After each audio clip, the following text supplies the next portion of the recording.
dia, boa tarde, boa noite para você que está nos ouvindo, nossos queridos e queridas espectadores.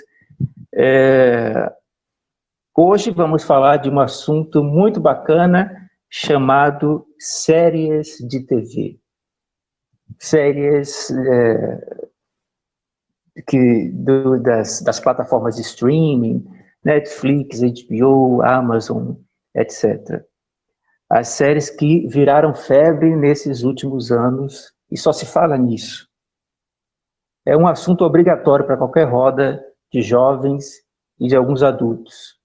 Mas aí a questão que a gente levanta é o seguinte: o que é que essas séries têm a dizer sobre o mundo de hoje?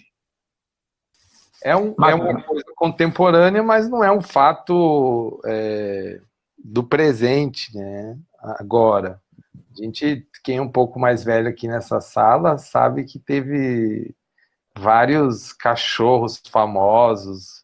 Eu sempre quis ter uma Lassie na minha vida, mas aquele bicho era tão caro, tão caro, tão caro.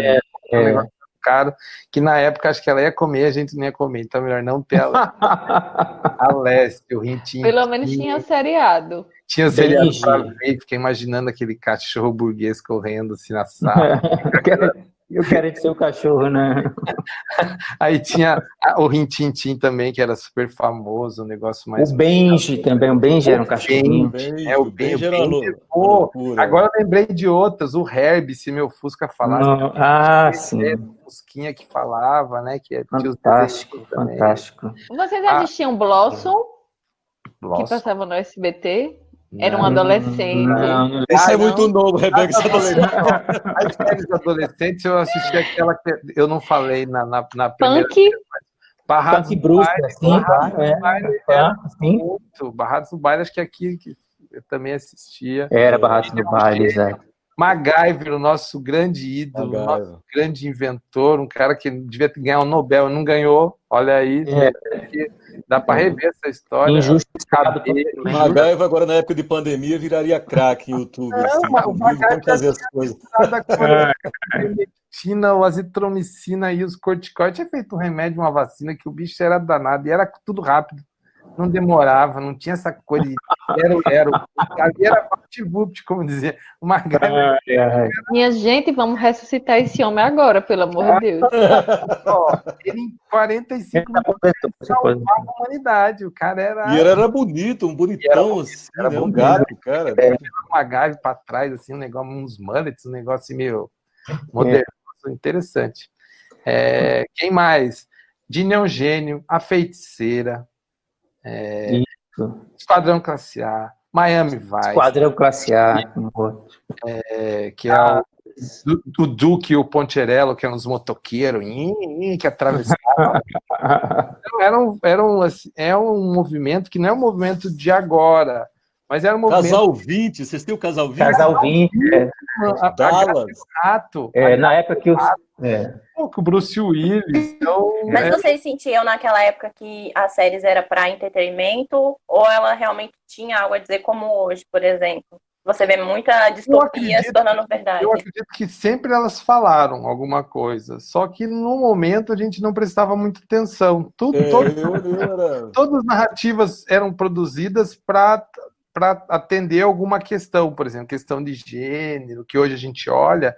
Claro que talvez hoje, quando você vai fazer um roteiro de uma série, na escrita, você vai já compreender esses aspectos.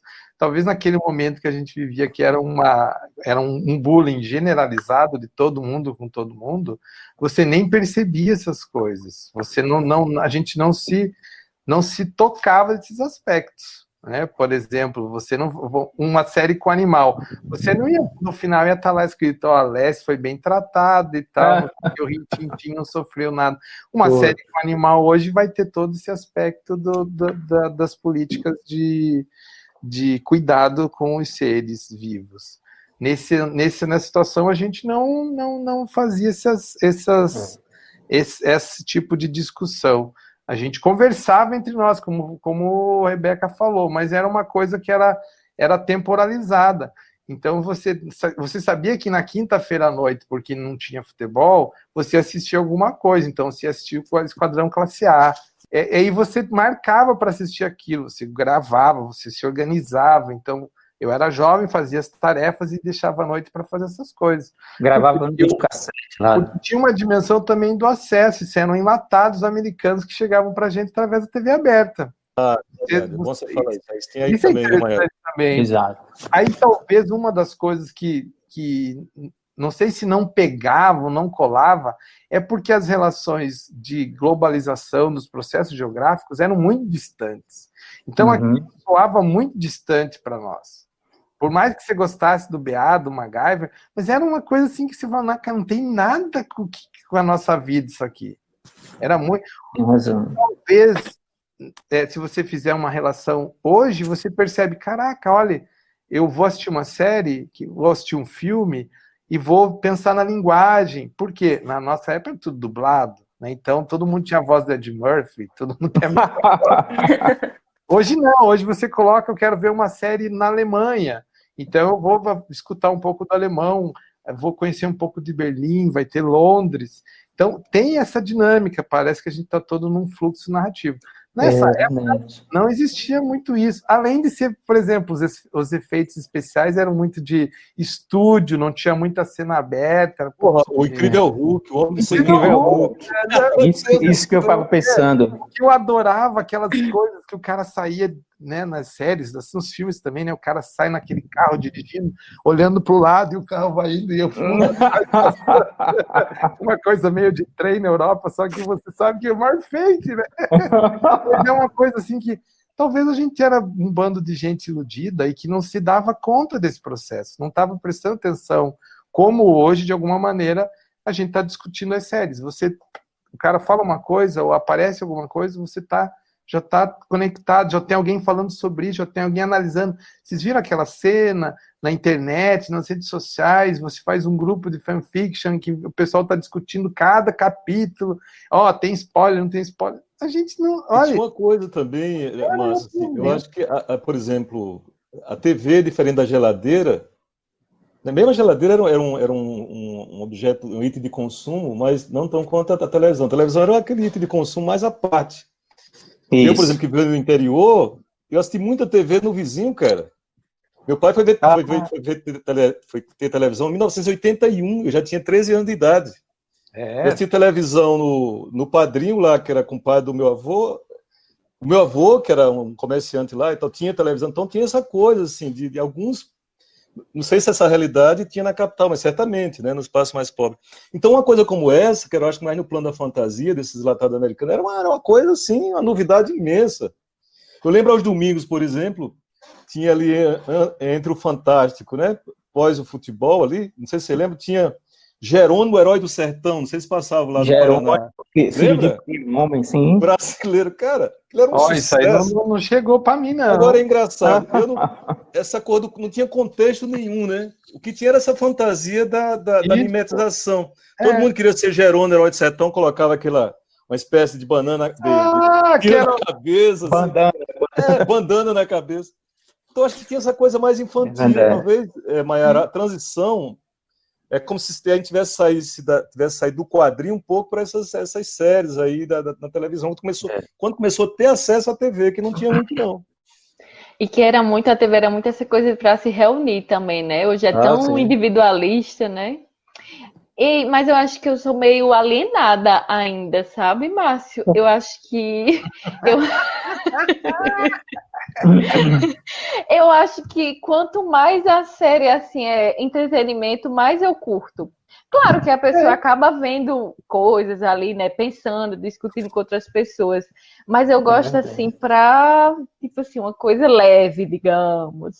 Sabe o que eu imagino também? É que como a gente está numa rede muito grande de pessoas, com uma série de narrativas e narradores, de alguma maneira as pessoas vão comentando sobre as situações, que é um pouco do que isso que Alex falou. que você comentava? Eu queria ser igual um homem de 6 milhões de dólares, queria ser igual um MacGyver ou Hulk. A única coisa que eu queria ser era tipo assim, eu quero ser um herói, o que o cara faz. Não, cara, os cortes de cabelo, Pô. Da época dos gatões, você não tem ideia do que era cortar o cabelo com os gatões, meu irmão.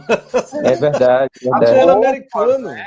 As roupas, as gírias, coisas os jargões, assim, você, de alguma maneira, Mas também tinha eu acredito que, claro, se a gente for fazer essa análise pensando também nas nuances que a gente tem da técnica, a própria jeito de filmar, as tecnologias, as câmeras, as possibilidades que hoje a gente tem, também vão influenciando nesse produto final que é série, que você vai ter acesso a qualquer momento. Se eu quiser ficar dias assistindo, eu fico assistindo e passo de uma para outra e vou vendo. E eu quero assistir, por exemplo, séries só sobre alimentação.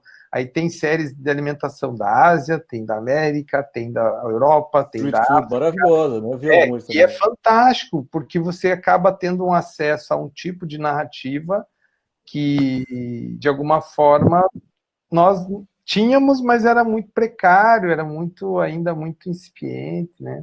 Mas isso não quer dizer que eram divertidas. A gente, em 86, o cara pegava um sapato. Um sapato, Alô?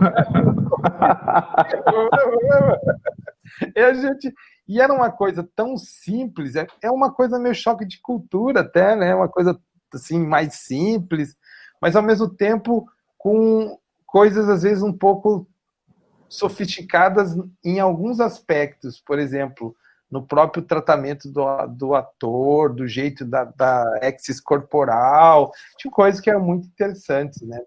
Interessante isso. E Maiara colocou uma questão importante quando a gente não estava gravando, né? Quando a gente estava em off. O Brasil é um dos maiores exportadores de novela do mundo, né? Se não o maior, é a Rede Globo. Então, de alguma forma, o Brasil também se insere nesse mercado globalizado de entretenimento, etc. Eu lembro que uma colega minha foi a Cuba, isso faz muitos anos, e ela disse que o primeiro cubano que ela conheceu perguntou para ela quem matou Odete Roitman. Porque a novela estava passando em Cuba naquela época, né? E eles queriam saber, era essa a preocupação deles. Mas eles... Pode falar, Maia. Mas novela sempre foi muito forte aqui no Brasil. Você tem, por exemplo, o Divisor. Muita gente fala que o Divisor de Águas foi a Avenida Brasil, né? Que mostrava aquela realidade, aquela nova realidade da classe média. E que as pessoas se reuniram num bar, né, para assistir o último capítulo. E foi uma festa, assim, todo mundo assistindo. E agora tem vem a série para cá, né, com os streams, e meio que tá roubando a cena do que seria, tá roubando o protagonismo do que seria a novela.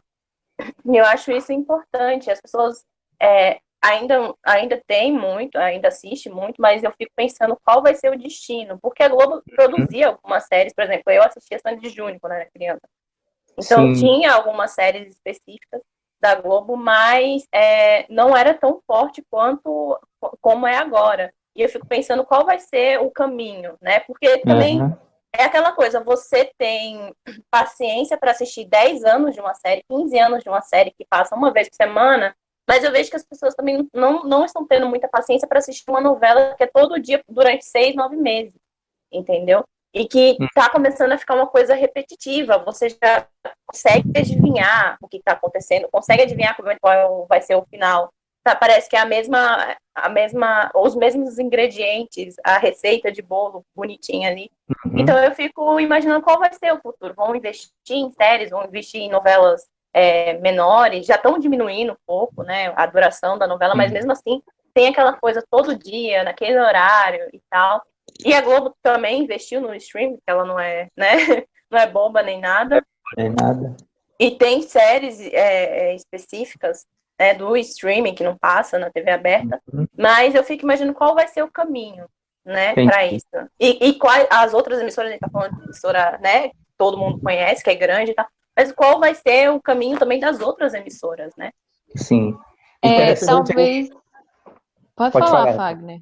Não, eu estava achando interessante que a Globo, ela quer uma espécie de letramento também, né?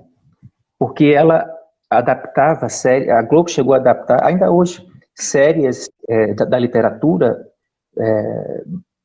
brasileira, de Portugal e tal, muito interessantes, por sinal, né? Ela fez o Essa de Queiroz, gravou... Jorge Amado, vários Jorge Amado. Tem muita coisa, né? Tem muita coisa. Por exemplo, você estava falando da Vida Brasil, como um modelo, um paradigma da novela brasileira. A Escravizaura é a novela que é mais vista no mundo inteiro, em todos os continentes. Outro dia eu vi uma entrevista com a Lucélia Santos, o saco que ela diz, ela está andando de ônibus hoje, não sou mais famosa. Aí todo mundo fica perguntando sobre a Escravizaura, me dá um inferno. Né? Ela disse, eu viajo para outro país, Escravizaura, a empresa me conhece, acabou, no Brasil não existe mais, ninguém sabe, outra geração, não tem nada mais disso, só a Globo ganha dinheiro. Mas eu lembro, assim, e também, se não me engano, a Escravizaura veio de um romance. Érico Veríssimo, muito, né? Olhar os Luz do Campo. Isso. Muito. Cabocla, por exemplo, foi uma novela interessantíssima, né? Fez um sucesso. Cara, Pai Herói. Gabriela. Sofria com Pai Herói. Você assistiu Pai Herói? Não vi. Não sei se teve remake, assim. Era a Elizabeth Savala e o Tony Ramos. Tarcísio Meira, não é? Não sei se Tarcísio Meira fazia parte. A Elizabeth Savala que fazia o papel da Karina. Cara, eu sofria demais. Foi a primeira vez que eu ouvi falar em Bariloche. Eu não tinha ideia do que seria Bariloche. Na minha cabeça, assim. Era a música do passado. Fábio Júnior, né? Hein? Que o tema era a música do Fábio Júnior, né? Fábio Júnior, exatamente. O herói. Fábio Júnior era excelente ator, cara. Fez uma que eu amava, que eu assisti já, não vale a pena ver de novo, era Rock Santeiro. Eu amava aquela novela. Excelente. E a Globo, isso é interessante, ela, na época da ditadura militar, ela abrigava alguns dos roteiristas, né, que fizeram muito sucesso na Globo e que eram comunistas, e a Globo... O Dias Gomes e a Jeanette Claire, por exemplo. A Jeanette Claire, o Dias Gomes, que faziam novelas sempre com uma pegada política e etc., de forma que pudesse burlar um pouco a censura. Então, era um momento de muita criação, né, durante esse período. Mas essa questão que a Maiara levanta é interessante. Qual é o futuro, né? Porque, por exemplo, com o streaming. O streaming é um tipo de plataforma que ela tem um acesso profundo ao que a gente faz, né? Ou seja, aos nossos dados, né? De como a gente se movimenta por ali dentro das plataformas. Né? Então, ela é capaz de saber quais os episódios que agradam mais, os que agradam menos, até onde a gente foi, por que parou, entende? E aí ela consegue montar uma estratégia de captura da atenção, né, da famosa economia da atenção, nesse tipo de cruzamento de dados, entende? Então, por exemplo, você pega Stranger Things, que fez um grande sucesso aí no mundo todo. Stranger Things, e ela fez sucesso justamente por isso, porque é uma série que foi a primeira série, se eu não me engano, que foi feita através de um cruzamento de dados do que as pessoas procuram, por exemplo, nas séries, né? Coisas dos anos 80, coisas vintage, ficção científica, mistério, jovem, assassinato, adolescente, não sei o que, mistério. E aí ela criou essa série, fez um baita sucesso, mas, claro, usando os dados que ela conseguiu capturar das pessoas, né? Isso que é interessante. O que você acha? Eu não sei até que ponto isso é preocupante, né? Porque antigamente você tinha o quê? O Ibope, né? Você sabia mais ou menos, e aí você tinha pesquisas e tal. Você sabia mais ou menos o que o público estava gostando, o que não gostava, o que queria, enfim. Hoje você tem esses dados, entendeu? E que a pessoa, a maioria, né, na maioria das vezes, não sabe que está disponibilizando isso. Você clica lá, você só está querendo assistir a série e pronto. Você não sabe o que você está dizendo para essas grandes empresas. Então, eu não sei, e queria a opinião de vocês, até que ponto isso é preocupante, entendeu? Para o mundo do entretenimento, e enfim. Eu acho que vai depender do espaço protagonista da televisão, por exemplo. A televisão, por que a novela ainda vende? Porque a maioria das pessoas assiste televisão ainda. A maioria das pessoas não está na internet, não tá embora a maioria tenha celular, mas não está todo mundo lá com banda larga, uma quantidade de curtir, tem essa cultura digital de curtir o que a gente de classe média curte. Né? Tem esse acesso de código aí do letramento digital também. Então a TV aberta oferecendo novela com continuidade, e tem mais, tem que pensar assim, qual é o tempo de espera das pessoas, né? A novela, ela cria esse cotidiano noturno ali. Pós-Jornal Nacional, você assiste a novela, depois você vai dormir. Quer dizer, tem um outro cotidiano, é um outro tempo. Então, assim, claro, a televisão vai ter que se reinventar, já tem se reinventado, né? Ela já tem se reinventado já. Ela já interage, você já vê hoje, eu lembro, em 2018, a Globo pautando os telespectadores para mandar vídeo, lembra? Faça seu vídeo e manda, quer dizer, uma visão um pouco interativa de linguagem, não é só vertical, etc. Então, eu acho que novela ainda vai durar por um bom tempo, vai ter muito espaço ainda, porque eu acho que tem uma cultura brasileira em relação à novela, eu acho que até no mundo, talvez, e tem um tempo de espera, assim, eu acho que tem um tempo de espera. Com toda a aceleração, eu acho que há um espectador que diversificou no stream, que ele faz CDs, entra lá, consome o que quer, maratona, mas tem gente que vocês falaram aqui no início, tem gente que vê a série há 30 anos, acompanha 10 anos, 15 anos, depende como imaginariamente isso vai pegar. Agora, as linguagens vão ter que ser modificadas. Você não pode pensar uma TV da época dos gatões, né? Da época do 11 milhões de dólares. O tipo de gravação, MacGyver e tal.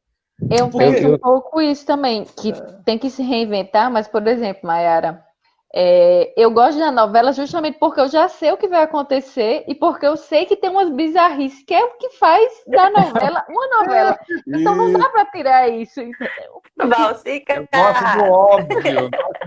Chocolate com Cara, eu leio o sinopse. Tem uma coisa assim que acontece bem bizarra. Mas você lê a sinopse, Rebeca, antes da novela, assim, quando você lê o jornal? Quando eu acompanho a novela, olha a sinopse. Eu gosto de olhar. Não leio mais, não. Eu já sei o que aconteceu. Spoiler ainda, né? Eu lia quando eu perdia, né? Humberto Eco chamava isso de estruturas de consolação, né? Olha, quando você meio que vai fazer. Isso que a Mayara falou, eu imagino que, de alguma forma, isso talvez demore um pouco, porque é um período de tempo, né? Então, seria um grupo de pessoas até chegar a um determinado momento. Tem a questão do acesso que Alex apontou, que é ainda muito distante. Então, enquanto a gente não tiver acesso a todos os bens de consumo de internet, né, da rede, isso ainda a TV vai ser. As pesquisas já pegam essa diminuição entre os jovens da TV. O jovem, eu acredito que por exemplo, quando Rebeca tiver 40 anos, quando Mayara tiver 40 anos, talvez a gente tenha uma TV muito diferente, um negócio bem mais streaming, on demand, pouca coisa ao vivo, no sentido do ao vivo que a gente tem hoje, porque a ideia do cotidiano e da rotina, da cultura, ela é essencial para a gente ficar esse tempo parado, né? Se eu não fico isso, se eu não cultivo isso, que é uma das coisas que, por exemplo, eu cultivava, assistia novela com a minha mãe, assistia TV com a minha mãe. Hoje, olha, é difícil você ver nos lugares as pessoas sentadas assistindo TV junto, como era a família, essa coisa nuclear, organizada. E eu acredito que isso seja um cotidiano das pessoas que estão ouvindo a gente, das nossas famílias também. A gente se reúne para assistir uma série, às vezes assiste alguma coisa que está passando ao vivo. Então, isso de alguma forma, daqui 10, 20, 30 anos, provavelmente a TV vai ter que se alterar para conseguir acessar as pessoas, porque isso vai mudar e muda no formato, muda na ideia da interatividade, que a TV ainda é muito precária na ideia da interatividade, né?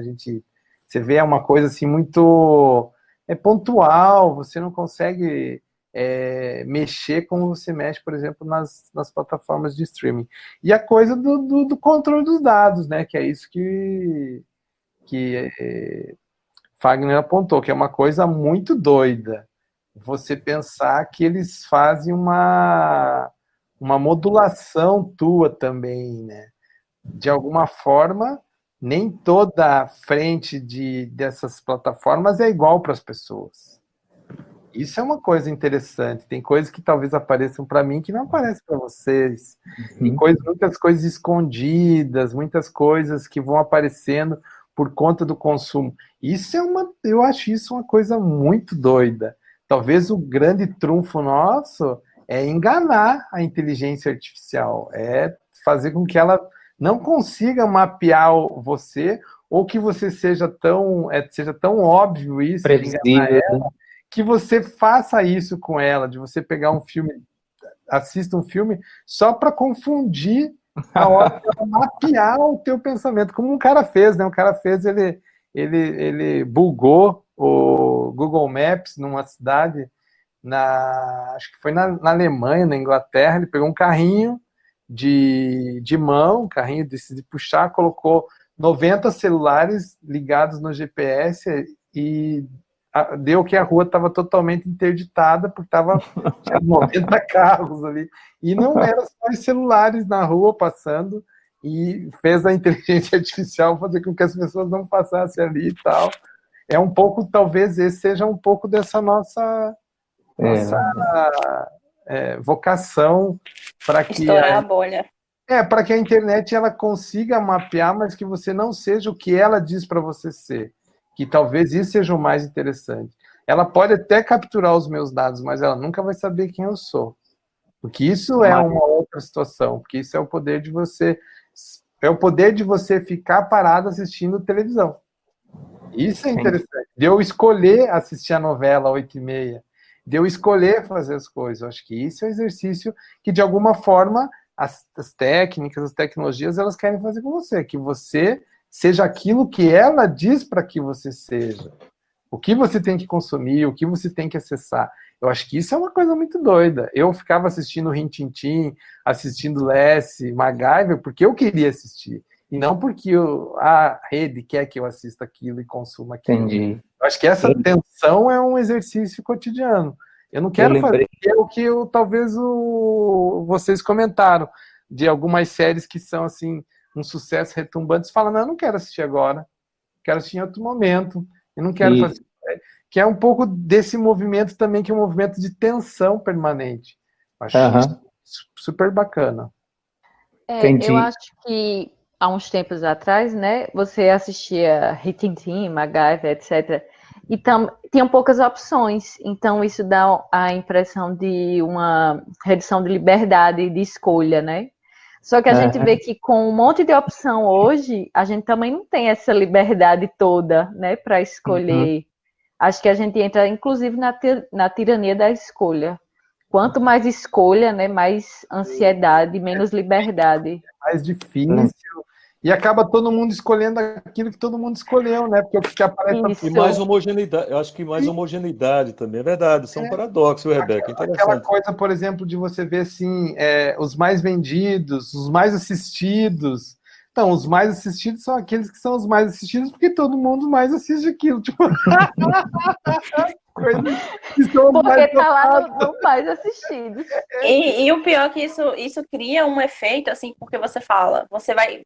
Eu vou dar um exemplo que aconteceu daquele filme 365 Dias, que não era nem para dar esse exemplo, mas, enfim, estava todo mundo dizendo que esse filme é horrível, que esse filme não deveria estar, que ele é, assim, o pior roteiro que existe, que são livros, né?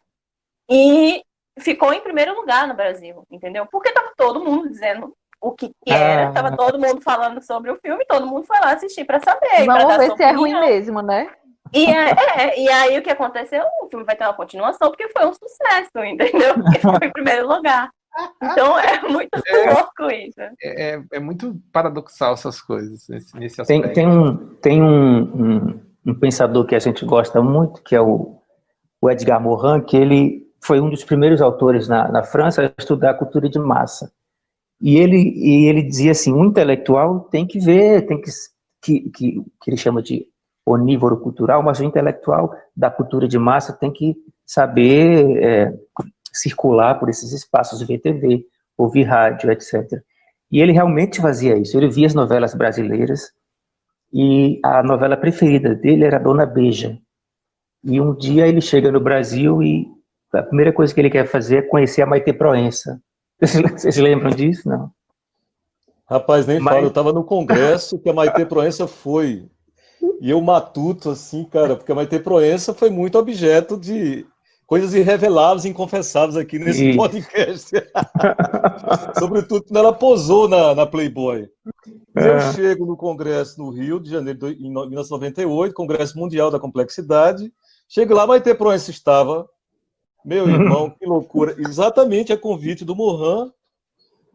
Foi um jantar, inclusive. Estava aqui a professora Josimei Costa, a Ângela Almeida, das pessoas daqui de Natal na época, Seis Almeida e tal. E era bem isso. Criou aí uma espécie de aura do Mohan, da cultura. Ela era uma espécie de aura da cultura de massa mohaniana. Sim. E ela foi, cara, e impressionou muito. E no encerramento do evento, ela e o Mohan ficaram declamando poemas, fazendo leitura de poemas. Foi uma coisa muito, muito legal. Muito culta, por sinal, me parece. Embora hoje pareça muito reacionária, né? Muito reaça, enfim. Não só, antes, inclusive, do Bolsonaro, não só por causa do Bolsonaro. Mas o Mohan é muito antenado, assim, nessas coisas, né, Fagner? Eu lembro quando ele falava da televisão, naquilo que ele fazia a terceira cultura, que ele chama que é a cultura de massas, ele dizendo assim, é engraçado, o que vende é a tragédia, é o mito que vende. Na época de Shakespeare, você quer uma coisa que tenha mais sangue do que as tragédias gregas? Tragédias gregas, claro. Eu acho que é nesse sentido que as novelas vão continuar a vender muito também, porque tem que ter essa coisa inverossímil, como chamou a atenção a Rebeca, tem que ter uma coisa que seja fantasia, que seja absurda. E é nesse sentido que eu sou muito mais otimista com a televisão do que com as séries, por exemplo, dos streams, que são, pensando no Hans, as linguagens são muito lisas, né? São muito repetitivas, elas são muito limpas demais. As novelas são sujas. Por que um cara como o Chacrinha? Eu acho que a TV brasileira falta um cara como o Chacrinha, de reinventar coisa. Se o Chacrinha tivesse vivo hoje com essa... O Chacrinha veio do rádio, revolucionou a televisão, mas manteve o espírito de rádio, pelo menos assim que eu vejo. Não é aquela coisa assim de... Quem viu o filme do Chacrinha viu que ele, uma das coisas fundamentais que ele sacou quando estava perdendo a audiência, na briga, né? anarquista e tal, mas sintonizado com essa coisa do povo, da tragédia cotidiana. Ele sacou que jogar o bacalhau, né, o cara estava falindo, ele também estava falindo, ele sacou que ali tinha uma e pegou. Quem quer bacalhau, ele foi de uma coisa extremamente simples e boba, ele teve ali um insight, pegou. É verdade. Mas é uma coisa absurda. Você não pode pensar uma propaganda hoje assim. Primeiro, cancelado. A quantidade de cancelada, a quantidade de controle sobre isso. E ele mudou, cara, esse espírito. Então, eu acho que a linguagem da tragédia. Tá? Outro dia o Fábio dizia assim, eu acho, antes da pandemia, lembra que você fez um comentário assim, eu nunca vi tanto sangue, tanta traição, tanta trapaça nos filmes do Netflix. Cara, é verdade, impressionante. É verdade. Estou falando do narco traficante, assim, né? O Escobar, que foi muito legal, por sinal eu vi com o brasileiro. Do banal mesmo. Mas é uma coisa assim absurda, pesada. Acho que a tragédia vende. Então, vende bastante, e eu acho que é uma das coisas que as séries falam pra gente hoje em dia. A Mayara falava das distopias, né? As distopias, geralmente, elas falam da gente, do momento presente, ou daquilo que a gente propõe que seja, mas é sempre um imaginário presente. Por exemplo, você vê um filme como Ex Machina, e tem uma mulher que é uma robô, não estamos falando de tecnologia ali, estamos falando de uma recolocação da postura do homem hoje frente a uma mulher que está muito mais liberta e livre. Então, assim, quando você tem um robô que é mulher, geralmente a série está falando, mesmo de ficção científica, está falando sobre esse tipo de emancipação. E não entre robô e entre homem e robô, não tem nada a ver. E tem gente que acha que o excesso de distopia é o que a gente pensa do presente mesmo hoje, né? Ou seja, não tem futuro. A gente não vê mais futuro. Essas são questões importantes, eu acho, que as séries dizem pra gente. E também eu acho que muito psicologizado, né? Talvez a morte das utopias mais sociais e políticas criou um personagem do século XXI, assim. Acho que pós-89 tem um corte. Não que também, eu sou da tese também da Rebeca, assim, não gosto muito das coisas muito cabeça para assistir. Para mim é entretenimento mesmo, da bobagem é a coisa mais séria. Vou lá assistir, se rolar, eu entro naquilo. Não quero pensar muito para entrar naquela fantasia, porque senão não dá. Mas eu acho que essa despolitização da sociedade, assim, né, gerou uma outra componente da fantasia, que é essa fantasia distópica para tudo. É tudo distópico. É distópico no amor, por exemplo. Um programa como aquele do meu ex, né? O meu ex da MTV. E Férias com o meu ex. Férias com o meu ex. Cara, além de ser uma espécie assiste, de... Alex. Claro, eu assisti alguns episódios para conhecer. Né? Mas não tem um saco de acompanhar aqui. Se tem algum ex ali, alguma ex. Não, cara, primeiro assim, é uma fantasia, como é que eu diria assim? Essa fantasia shopping center do corpo, né? As meninas lindas, os meninos todos lindos iguais, todos trepam iguais, é um negócio impressionante, uma banalização impressionante. Não que eu esteja sendo moralista, não é isso. Mas é uma dimensão onde você não tem ali, as tragédias são as tragédias explícitas, né? Onde gente com idade de 20, 25, 30 anos, acho que não tem nem gente com 30 anos ali pela média, não sei. Eu não vi outros episódios, não sei se a Rebeca ou a Mayara acompanharam, ou vocês, Márcio Mas, assim, eu vejo isso também é uma dimensão distópica, né? Distopia não é só quando fala de tecnologia. Né? Você tem, por exemplo, uma secundarização do papel ali, inclusive, do que é a mulher, cara. É uma coisa impressionante aí a relação. O que é, por exemplo, a ética das relações amorosas ali, a fidelidade nas amizades. Todo mundo trai todo mundo, assim, você descarta, aí encontra o outro, quer dizer, e é isso que vende, e é isso que é ditado. E é isso que a gente vê, por exemplo, em programa de TV aberta, como o Big Brother, por exemplo, que é um modelo fantástico de sucesso. A Fazenda, vai para 12 agora, a Fazenda, acho que é da Record. E eu acho que melhorou muito. Eu acho que a banheira do Gugu era pior do que tudo isso. Banheira do Gugu. Eu acho que a televisão, ela mostra escondendo um pouco, né? Assim, ainda tem uma certa... Eu acho, por exemplo, tem um atraso mundial aí. Eu vejo em comparação às séries, por exemplo. Eu estava vendo umas séries...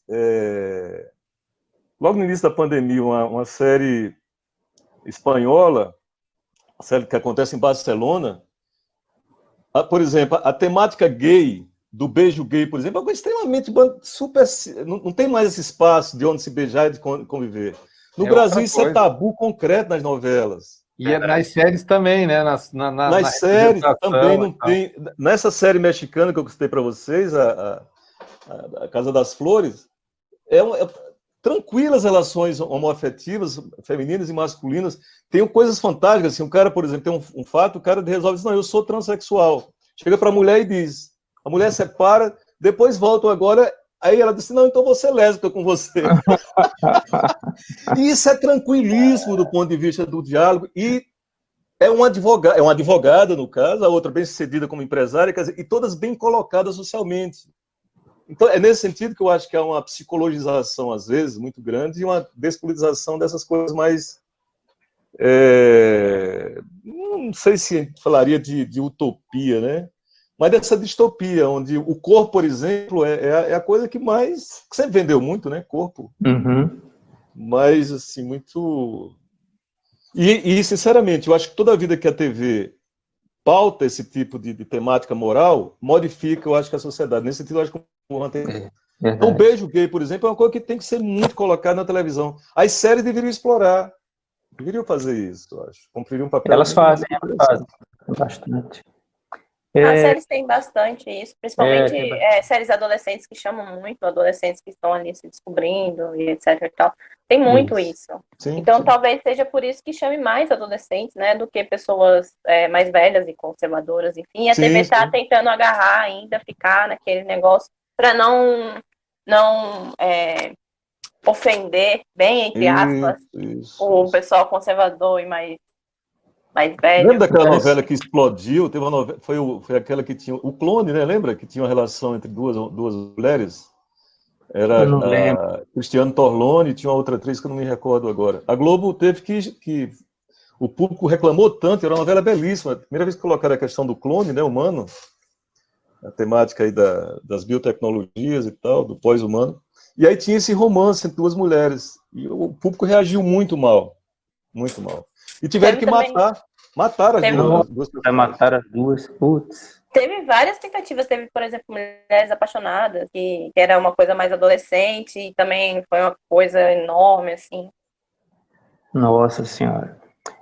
A gente está chegando, nossa produção ali avisando que Estamos chegando no final. No final, já são 45 Não minutos. chorem aí, pessoal do outro lado. Continue mandando suas cartas, sugestões, críticas. Telegramas também. Telegrama. A gente quer recebidos. Isso, bolo da Rebeca. Recebidos não pagos. Então é isso. Rebeca, você indicaria qual série? Eu vou indicar uma série. This Is Us, que é This Is Us, do Amazon Prime. É bem assim, casos de família. No final até fica meio novela mexicana, mas você já está apaixonado pelos personagens, então é ótimo, que é uma série que conta a história de trigêmeos, né? 2 gêmeos que nascem no dia do meu aniversário, 31 de agosto. Por isso. E é ótimo, dá para refletir sobre várias coisas também, assim, racismo, né? Alcoolismo, bem casos de família mesmo. Rebeca, diga do seu dia do aniversário para seus sonhos mandarem carta e presente nesse dia. É verdade, perdi uma oportunidade. 31 de agosto. Márcio Romeu. Oi, meu lindo. Olha só, série. Eu assisti a última que a gente assistiu aqui em casa, foi Street Food. Eu gostei muito. Principalmente Street Food aqui das Américas. Pô, fiquei muito cheio de vontade de viajar, de fazer uma viagem só para comer as coisas dos outros lugares. Não assistam com fome essa. Não. É maravilhosa e a trama é a partir das mulheres e da tragédia que vai se reconstruindo, né? Porque não há tragédia que não possa ser reconstruída, né? E é isso daí, essa reconstrução das narrativas das mulheres através da alimentação. Como a alimentação também conecta as pessoas, muito legal, os sabores, eu acho que olha, é super bacana, acho que essa Street Food vale a pena. Além tem um monte de série legal. Assisti uma outra na Amazon Prime também, que é Modern Love, que é super bacana, ela toda ambientada em Nova York, uma série. E as histórias não são nada. Você se identificou com a depressiva, Márcio? Eu me identifiquei. Tem aquela lá do cara que casa com a mulher, que conhece a pessoa pelo aplicativo, depois vai. E ela não é nada óbvia, isso que é legal também.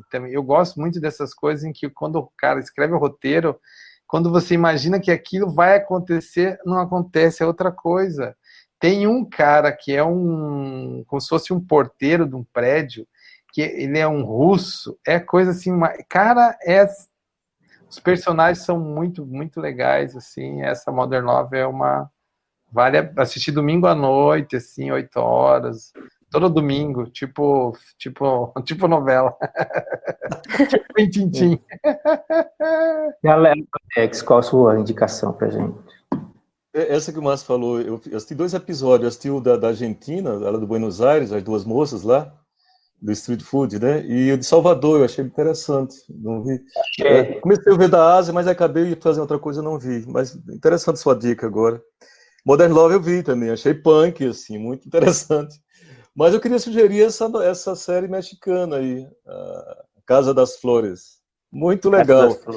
Rompe um pouco essa coisa da obviedade que o Márcio está chamando a atenção. Parece assim que você está como se estivesse assistindo um capítulo de uma novela, e é óbvio demais. Acontece uma coisa completamente diferente. Tem uma trilha bacana, assim, tem uma coisa meio cabaré, sabe? Também. Muito interessante. Tem umas tragédias, eu acho, muito parecidas com a América Latina. Umas tragédias nossas, tragédias um pouco familiares, assim. Acho que você tem a tradição familiar, digamos, italiana, nordestina, mexicana, eu achei muito bacana, eu recomendo. Ótimo. Maiara Oliveira. Eu recomendo Anne with E. Eu acho que é uma série legal, bacana para você começar, né? Para adolescentes, assim. Eu acho que é adolescente como importante. eu, assim, que eu vi inteira, me apaixonei vi inteira. Naruto. Eu acho que é uma série importante para todo mundo, mas eu acho que se você é adolescente, assim, tá começando a adolescência, pré-adolescente, eu acho que é importante assistir, principalmente as meninas. Ótimo. Eu recomendo The Boys na Amazon. É uma série impressionante. The Boys? The Boys na Amazon. Ah, eu vi assim, não dei muito. Que você fica realmente. Ontem apareceram mais 3 episódios, eu vi para ver a madrugada inteira. Mas é sobre o quê? Temática tecnológica, distópica? O que é? É psicológico. Sabe essa história do psicológico, sabe? Ou não? Não. Você sabe, Rebeca e Mayara? Era assim, na época que a gente ia alugar filme, né, em locadoras, assim, aí tinha um cara que, quando eu estava fazendo doutorado, aí ele tinha uma locadora perto do apartamento e pega lá, tá, alguns filmes. Aí ele sabia que eu gostava de policiais, mas não gostava de policial com muito sangue, né? Aí o cara muito malandro, eu acho que ele me mapeou e disse assim, esse cara aí... chegou aí um policial bem psicológico aí. Ele já fazia um data. Aí ele já... Aí eu tô fazendo a pergunta pro Fagner, meio psicológico ou meio distópico? Assim, o algoritmo dele. O algoritmo dele era a listinha que você... Bom, é isso, gente. Dê seu like, compartilhe o podcast, mande suas cartas.